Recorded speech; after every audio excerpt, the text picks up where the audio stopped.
आज का हमारा टॉपिक है इंडियन कॉन्स्टिट्यूशन का प्रथम पड़ाव यानी कि प्रीएम्बल ऑफ कॉन्स्टिट्यूशन या संविधान की प्रस्तावना। प्रस्तावना को हम बोलचाल की भाषा में प्रस्तावना कहते हैं, लेकिन हमारे संविधान में मूल रूप से जो प्रस्तावना के लिए वर्ड यूज हुआ है, इंग्लिश में प्रीएम्बल वर्ड यूज हुआ है और हिंदी में उद्देशिका।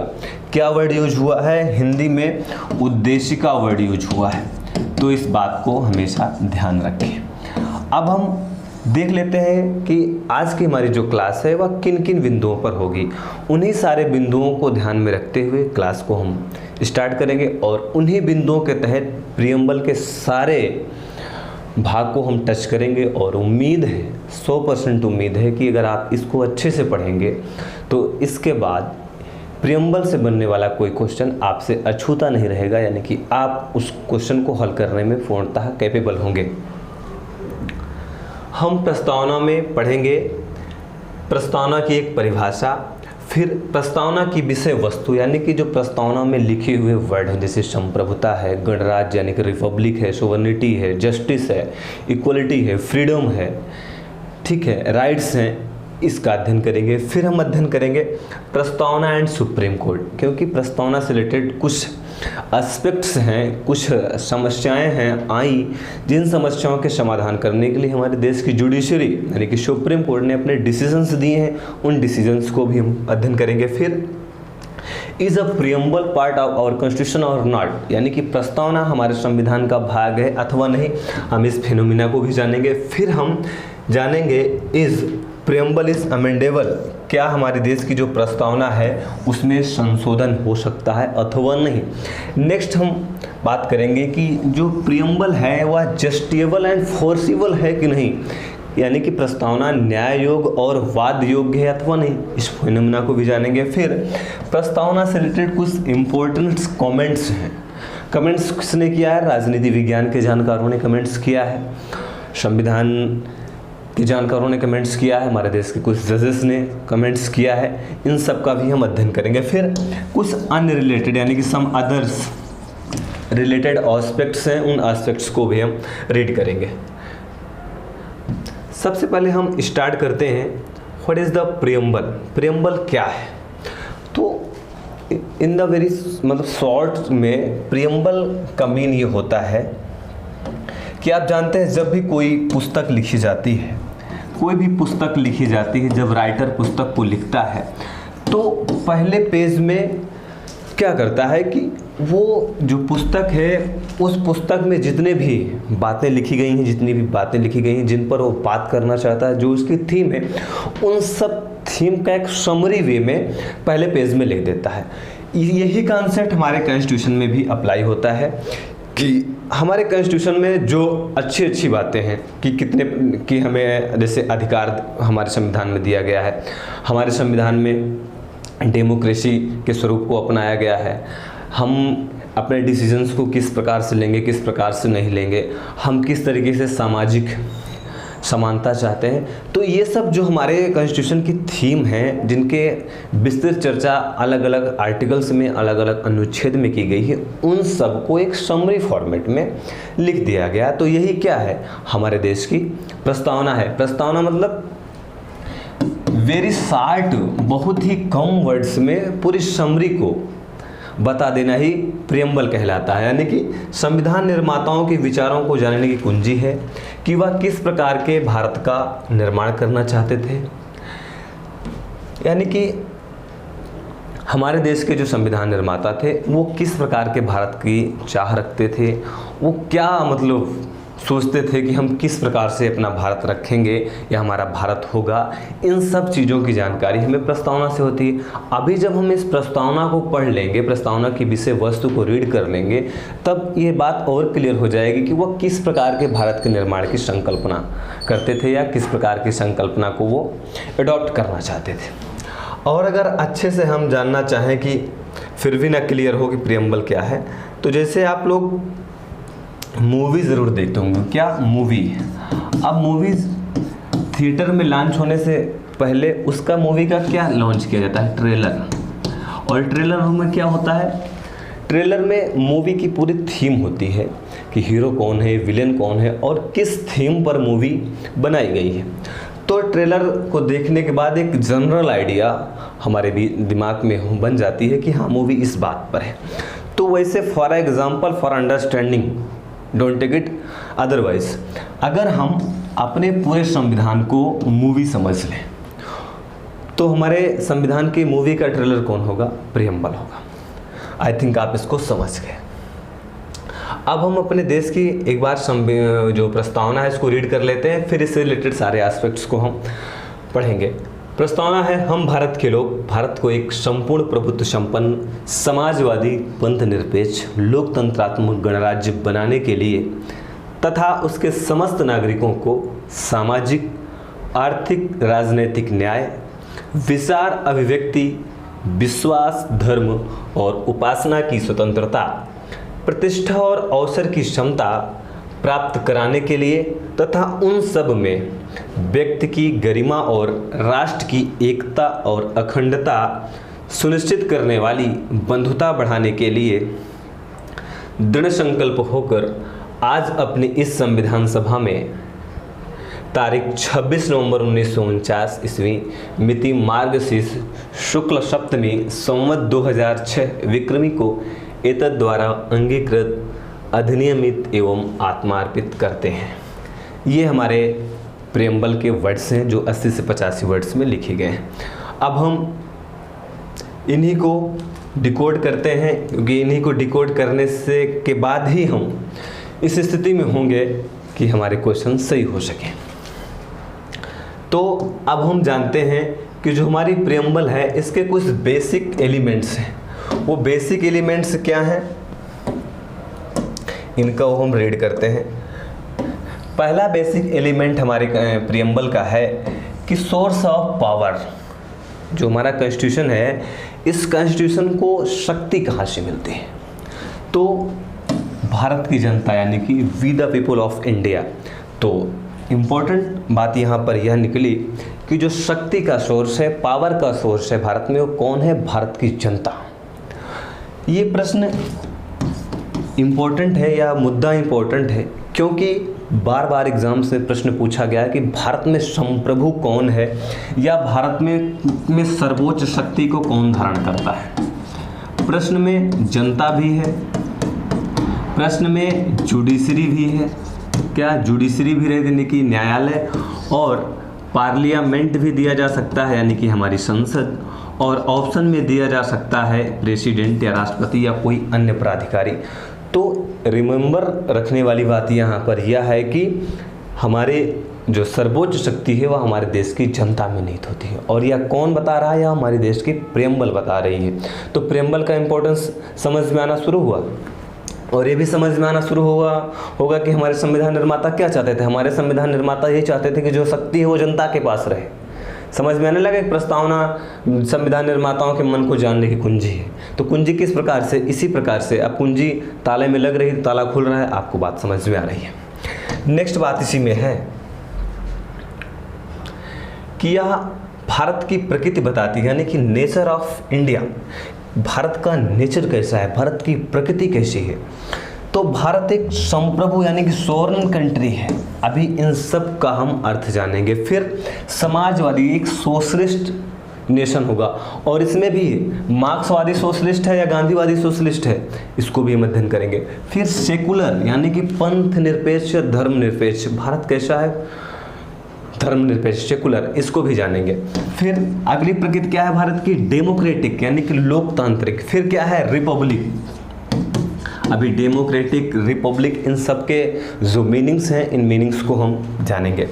तो ये क्या हुई? ये हुई प्रस्तावना बता रही है कि भारत की प्रकृति कैसी होगी। फिर इसी में अगली बात है कि यह बताती है कि हमारे संविधान का एम क्या है, उद्देश्य क्या है, आखिर हम क्यों संविधान बना रहे हैं। तो संविधान हम इसलिए बना रहे हैं कि सभी को न्याय मिले यानी कि जस्टिस मिले, सभी लोग इक्वली रूप से ट्रीट किए जाएं, किसी भी प्रकार का डिस्क्रिमिनेशन यानी कि भेदभाव ना हो, लोगों में जो भी आपसी भेदभाव है उसको हम मिटाकर, उसको एवोल्यूशन करके ब्रदरहुड की जो फीलिंग है इसको हम एडॉप्ट करें, तो हमारा यह संविधान चाहता है। और इम्पॉर्टेंट बात यह है कि हमारे प्रस्तावना का मूल तत्व तो यह भी है कि यह वो डेट बताती है जिस डेट को हमारा संविधान लागू हुआ। तो ये क्या है? 26 नवंबर 1949। कमेंट बॉक्स में हमें बताइए कि 26 नवंबर को एक महत्वपूर्ण दिवस मनाया जाता है, और वह इसीलिए मनाया जाता है कि हमारा संविधान उस दिन लागू हुआ था। अब हम संविधान के जो कीवर्ड्स हैं उनको हम डिकोड करते हैं, यानी कि उनकी हम मीनिंग जान लेते हैं। तो पहला वर्ड है इसमें जिसको हमें डिकोड करना है वह है संप्रभुता, और इसके लिए कभी कभी वर्ड यूज होता है संपूर्ण प्रभुत्व संपन्न। क्या यूज होता है कभी कभी? संपूर्ण प्रभुत्व संपन्न।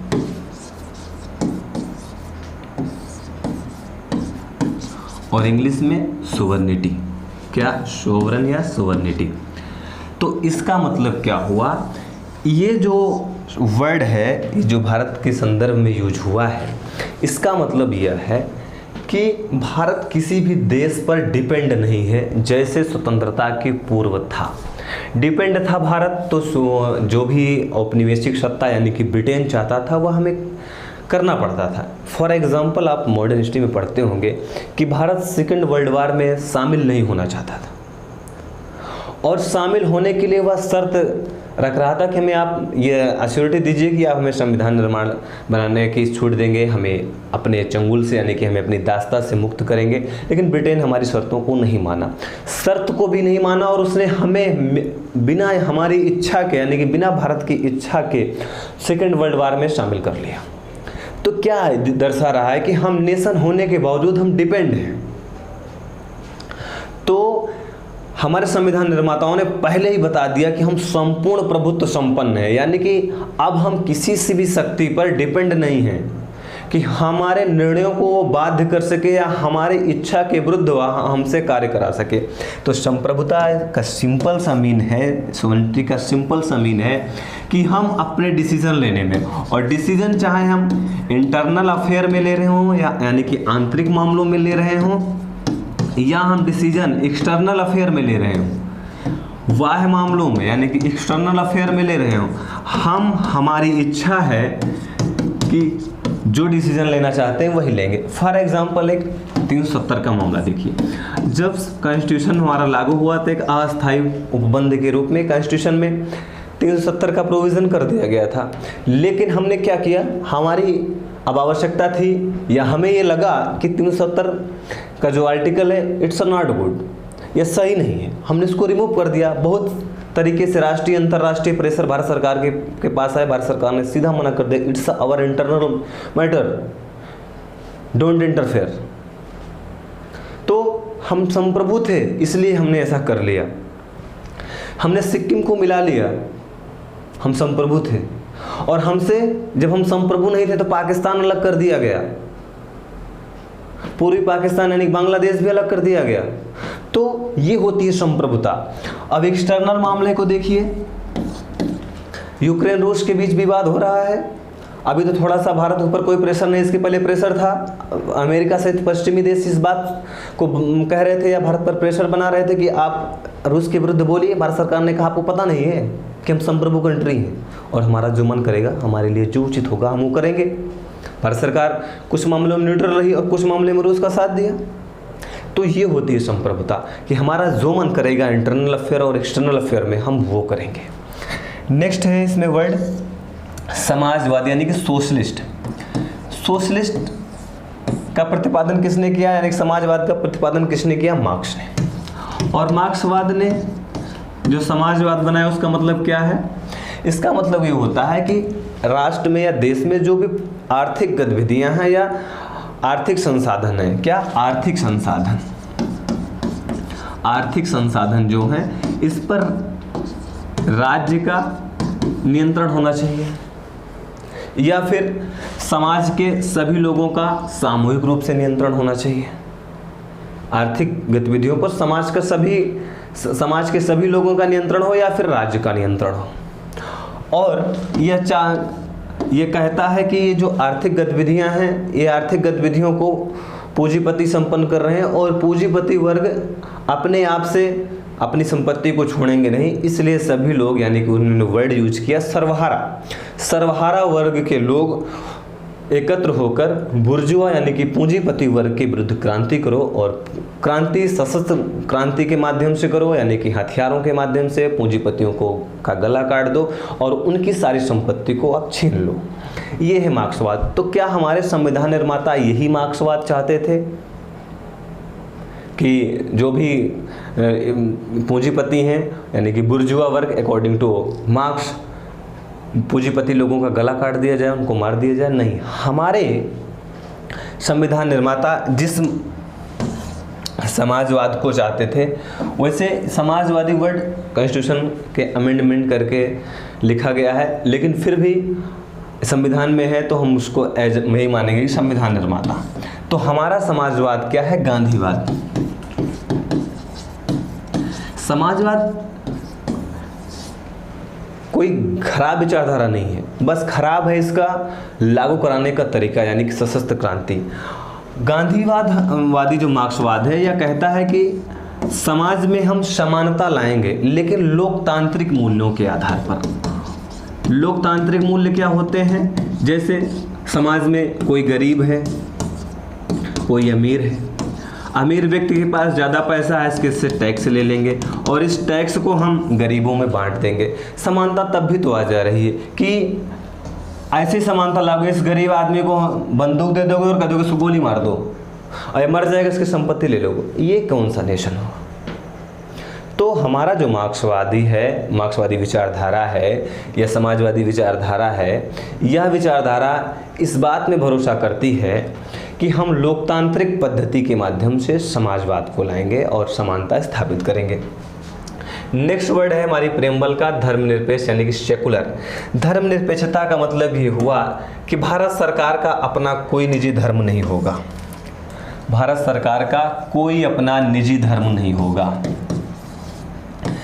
जब निजी धर्म नहीं होगा तो सभी के साथ समान व्यवहार होगा, और निजी धर्म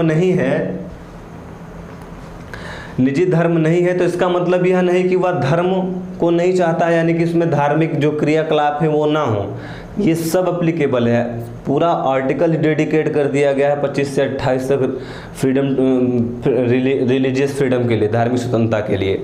तो यहाँ पर जो धर्मनिरपेक्षता वर्ड यूज हुआ है वह राज्य के संदर्भ में यानी कि देश के संदर्भ में है कि भारत सरकार का कोई अपना विशेष धर्म नहीं होगा, ना धर्म के आधार पर भारत किसी धर्म के साथ भेदभाव करेगा। ये सिंपल सा मतलब है। और आप जानते हैं इसी में राज्य कितने प्रकार के होते हैं? एक आस्तिक राज्य होता है, एक नास्तिक राज्य होता है, एक सैद्धांतिक राज्य होता है। आस्तिक राज्य वह राज्य होता है जो अपनी सारी व्यवस्था धर्म के आधार पर संचालित करता है, जैसे पाकिस्तान क्या है? आस्तिक राज्य है।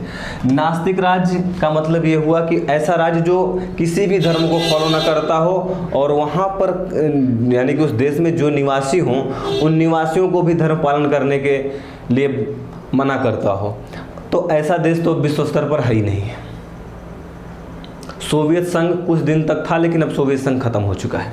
और सैद्धांतिक राज्य वे राज्य होते हैं जिनका धर्म के प्रति तटस्थ रहते हैं, यानी कि उन राज्य का कोई धर्म नहीं होता है। वहाँ के नागरिक किसी भी प्रकार के धर्म को फॉलो कर सकते हैं, जैसे भारत। नेक्स्ट है डेमोक्रेटिक, यानी कि हमारी प्रस्तावना बताती है कि हमारा भारत कैसा होगा। हमारा भारत डेमोक्रेटिक होगा, यानी कि लोकतांत्रिक।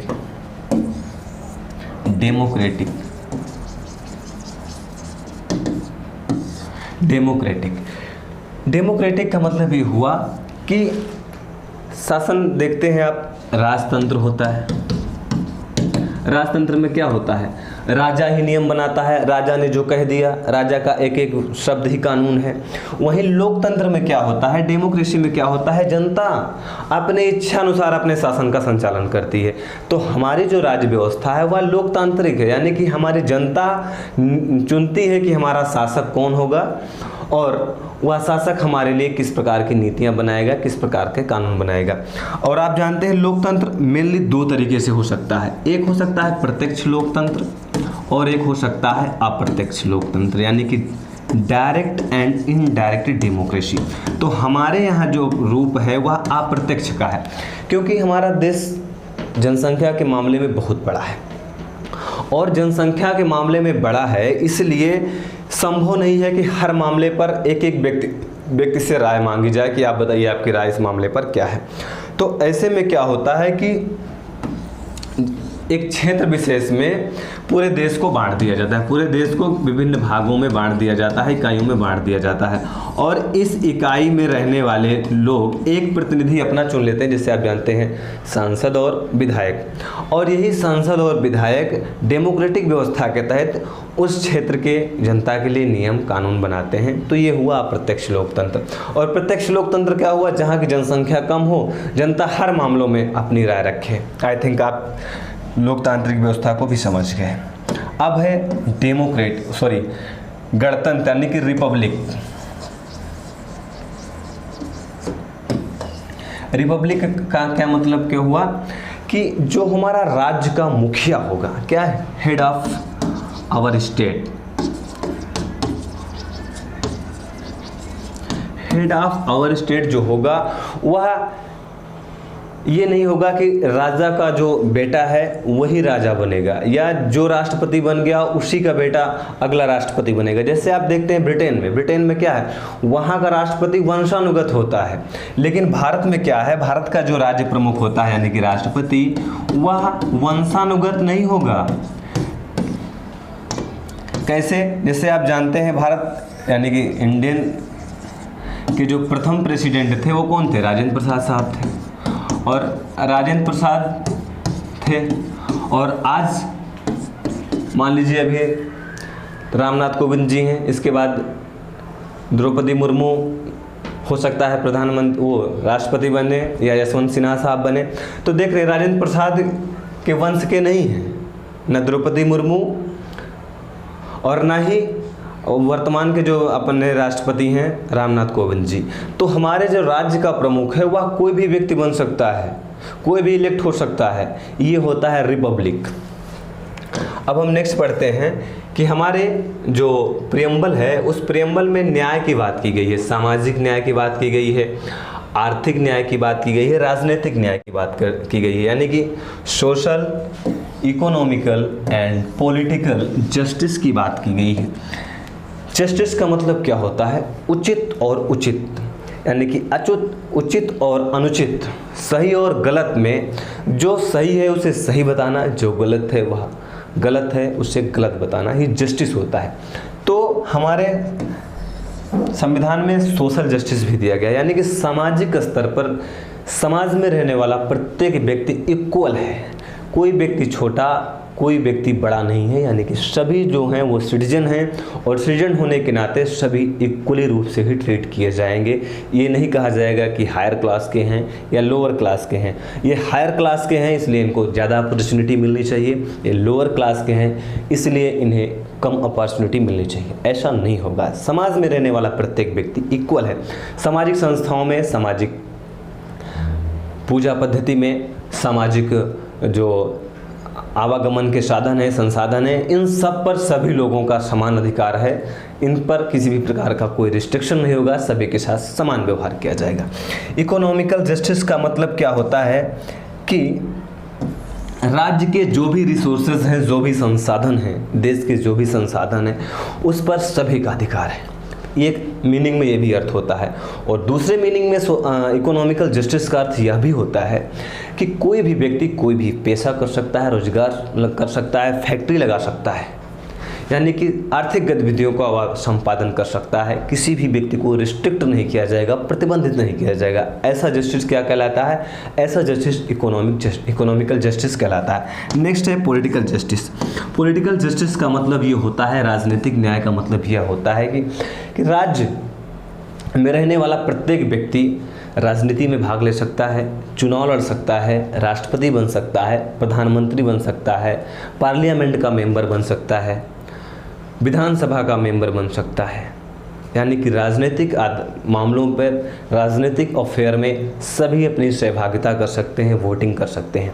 हाँ, कुछ शर्तें ज़रूर हैं कि अगर आपको राष्ट्रपति बनना है तो उसके लिए अलग योग्यताएं हैं, प्रधानमंत्री बनना है तो उसके लिए अलग योग्यताएं हैं, राष्ट्रपति बनना है तो आपकी कुछ उम्र और होनी चाहिए, प्रधानमंत्री बनना है तो आपकी कुछ उम्र होनी चाहिए। ये जो सकारात्मक शर्तें हैं, इन शर्तों को आप फुलफिल करके राजनीतिक में भाग ले सकते हैं, चुनाव लड़ सकते हैं। ये 3 प्रकार के हमारे जस्टिस की बात की गई है। कई बार प्रश्न पूछा गया है कि प्रियम्बल में कितने प्रकार के न्याय की बात की गई है, तो सामाजिक, आर्थिक और राजनीतिक 3 प्रकार के जस्टिस की बात की गई है। और हमारे प्रियम्बल में स्वतंत्रता यानी कि फ्रीडम दी गई है। और फ्रीडम किन किन चीज़ों की है? आप अभिव्यक्ति कर सकते हैं, यानी कि अपना बोल सकते हैं, आप बोल सकते हैं, आपका जो मन है आप वो बोल सकते हैं, लेकिन हाँ, आप वहीं तक बोलना जहाँ तक आपके बोलने में निगेटिविटी ना रहे, किसी की बुराई ना हो, किसी को अब्यूज़ ना हो। बाकी आप बोल सकते हैं, आपको स्वतंत्रता दी गई है। आपको विश्वास करने की स्वतंत्रता दी गई है, आप किसी भी देवी देवता पर विश्वास कर सकते हैं। ये आपकी अपनी बात है, आपकी अंतरात्मा जिस बात पर ट्रस्ट करती है आप उस पर ट्रस्ट कर सकते हैं। आपको फोर्सफुली नहीं कहा जाएगा कि आप गॉड राम को ही पूजिए या गॉड हनुमान को पूजिए। फिर इसी में आपको धर्म की उपासना दी गई है। क्या? धर्म की उपासना दी गई कि आपका जो भी रिलीजियस है, स्टेट का कोई रिलीजियस नहीं है, भारत का कोई रिलीजियस नहीं है, लेकिन आपका जो भी रिलीजियस है आप उसको फुलफिल कर सकते हैं। आपका मन है आप धर्मांतरण कर सकते हैं, धर्मांतरण करा नहीं सकते, धर्मांतरण कर सकते हैं। आप हिंदू हैं, आप मुस्लिम बन सकते हैं, आप मुस्लिम हैं, आप हिंदू बन सकते हैं। फिर आपको जो भी उपासना करना है आप उपासना कर सकते हैं। और इसी में विचार की भी स्वतंत्रता दी गई है। विचार का मतलब क्या हुआ? कोई भी मामला है, चुनाव हो रहा है, चुनाव में कोई हारा कोई जीता, या आप चुनाव लड़ना चाहते हैं, तो आपका जो विचार आए कि इस विचार से ये व्यक्ति सही है, ये प्रधानमंत्री की योजनाएं सही हैं, आप उस पर अपना विचार रख सकते हैं। ये है विचार की आज़ादी का मतलब। अब हम इसी में बंधुता वर्ड भी यूज हुआ है, यानी कि ब्रदरहुड, और अखंडता वर्ड भी यूज हुआ है। अखंडता का मतलब ये हुआ कि भारत एक अखंड राष्ट्र है, इसके टुकड़े नहीं हो सकते हैं। कोई भी ये बात नहीं कर सकता, इस बात के लिए बगावत नहीं कर सकता, इस बात के लिए आंदोलन नहीं कर सकता कि हमें सेपरेट कुछ स्थान दे दिया जाए और वह स्थान भारत से अलग कर दिया जाएगा। इस तरीके की बातें कोई नहीं कर सकता है। और इसी में ब्रदरहुड की बात की गई, यानी कि हम लोगों का ये ड्यूटी है कि आपसी मतभेदों को भुला करके हम ये माने कि हम लोग भाई भाई हैं और अपने देश के विकास के लिए नित निरत कार्य करते रहें। अब इम्पोर्टेंट बात आती है जुडिशरी और अवर प्रियम्बल, यानी कि प्रस्तावना और सुप्रीम कोर्ट का क्या संबंध है, यानी कि हमारी, या फिर हाई कोर्ट और जुडिशरी का क्या संबंध है, सुप्रीम कोर्ट का क्या संबंध है। तो पहला संबंध इस आधार पर बना, मामला गया कि क्या जो प्रस्तावना है वह हमारे संविधान का भाग है अथवा नहीं। तो पहला मामला गया इस संदर्भ में सुप्रीम कोर्ट के पास, एनरी बेरुवारी केस 1960। क्या? एनरी बेरुवारी केस 1960। मामला क्या था? पूछा गया कि प्रस्तावना संविधान का भाग है अथवा नहीं, भाग है अथवा नहीं।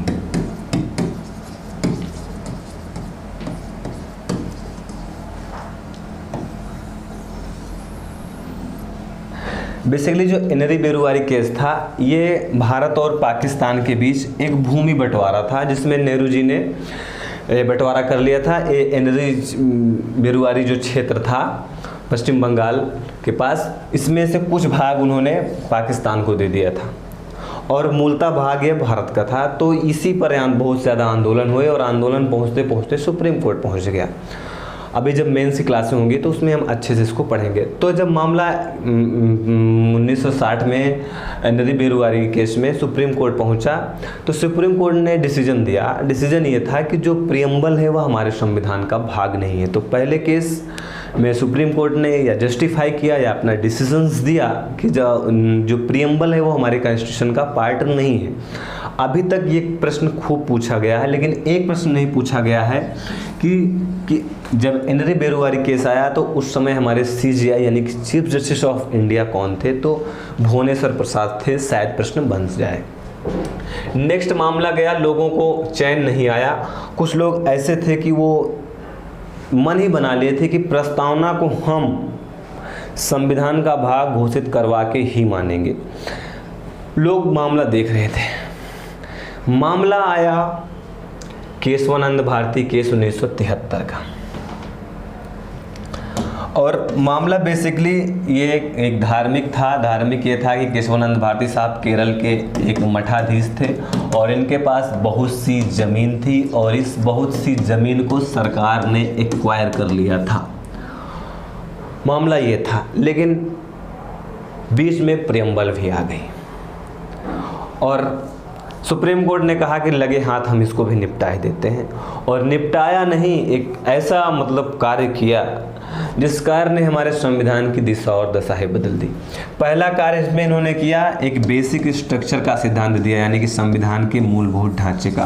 संविधान का मूलभूत ढांचा का मतलब ये हुआ कि संविधान के कुछ ऐसे प्रोविजंस हैं जिन प्रोविजंस का बना रहना यानी कि संविधान में हमेशा रहना अति आवश्यक है। अगर उन प्रोविजंस को हम हटा देंगे, हटाने का कार्य कौन करता है? हमारे देश की पार्लियामेंट भाग 20 में जो 368 के तहत संविधान संशोधन की बात की गई है।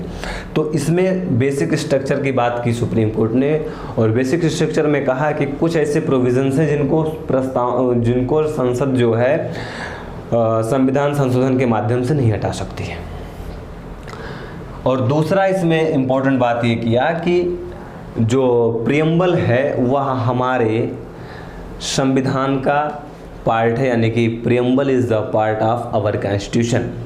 तो 1973 के केशवानंद भारती केस में ये क्लियर हो गया, यानी कि डिक्लेयर हो गया कि जो प्रियम्बल है वह हमारे संविधान का भाग है।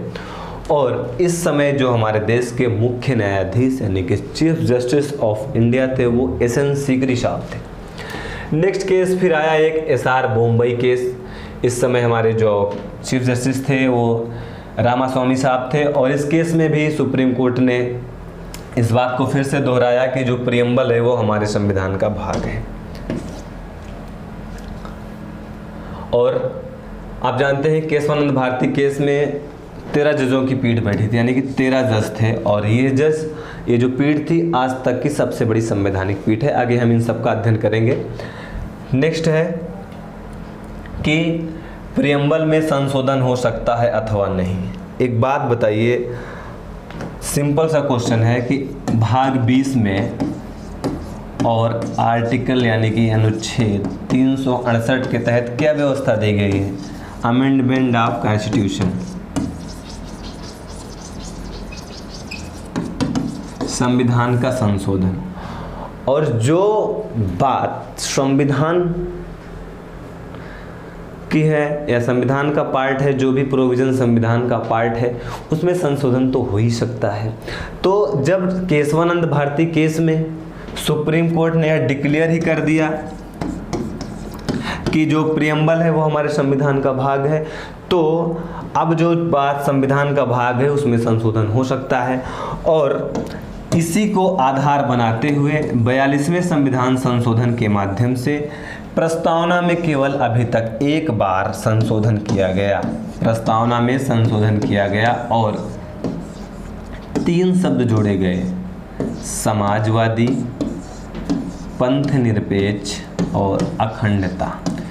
बहुत बार यह प्रश्न पूछा गया है कि कितने संविधान वो प्रस्तावना में कितने संशोधन के माध्यम से या किस संशोधन के माध्यम से संशोधन किया गया। तो 42वें संविधान संशोधन 1976 में कौन कौन से वर्ड जोड़े गए? समाजवादी, पंथ निरपेक्ष और अखंडता। तो ये भी क्लियर हो गया कि प्रस्तावना में संशोधन किया जा सकता है और संशोधन किया भी गया है।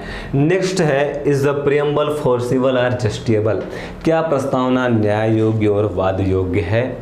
तो इसका उत्तर है नो, यानी कि प्रस्तावना के आधार पर आप सुप्रीम कोर्ट नहीं जा सकते कि प्रस्तावना में लिखे गए शब्दों को आप आधार बनाएं और उन आधारों पर सुप्रीम कोर्ट डिसीजन दे। अन्य मामलों पर सुप्रीम कोर्ट आपको डिसीजन देगी, लेकिन आप प्रस्तावना को बेस बनाएंगे तो सुप्रीम कोर्ट उस पर कोई निर्णय नहीं देगा।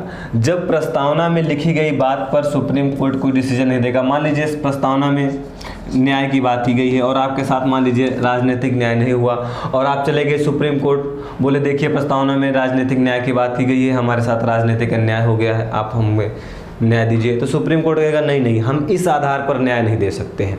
और जो चीज़ पर मामला नहीं है, जिस मामले पर डिसीजन नहीं दिया गया है, फिर डिसीजन को कैसे लागू कराया जाएगा।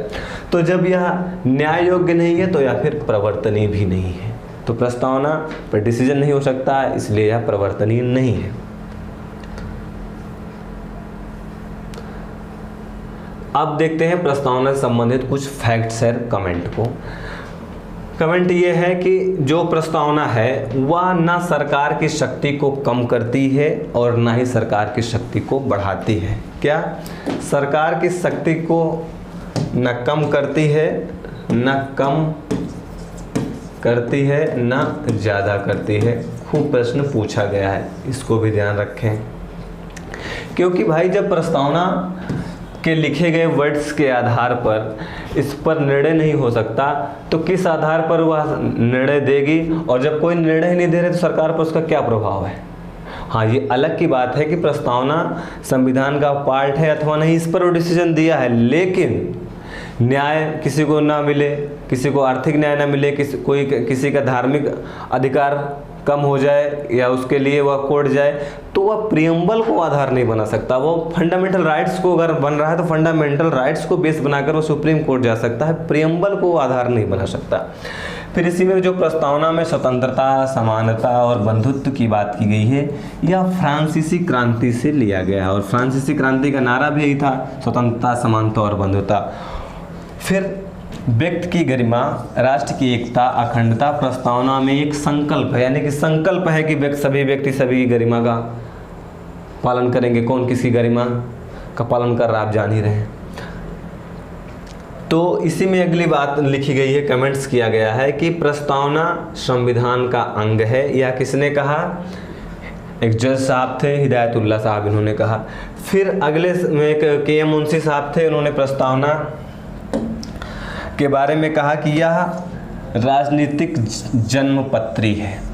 और दो इम्पोर्टेंट बात कि सबसे पहले प्रस्तावना किस देश के संविधान में लिखी गई, तो उत्तर होगा अमेरिका। कौन? अमेरिका। और दूसरी इम्पोर्टेंट बात यहाँ पर यह है कि जो प्रस्तावना की विशिष्ट भाषा है यह हमारे संविधान में कहाँ से ली गई है? यह हमारे देश में ऑस्ट्रेलिया के संविधान से ली गई है। और एक इम्पोर्टेंट बात यहाँ पर यह है कि हमारी प्रस्तावना किस प्रस्ताव पर आधारित है, तो पंडित जवाहरलाल नेहरू के उद्देश्य प्रस्ताव पर। इन तीनों से भी प्रश्न बन सकता है। तो लास्ट में वही कि अस्त व्यस्त नहीं, व्यस्त और मस्त रहिए, पढ़ते रहिए।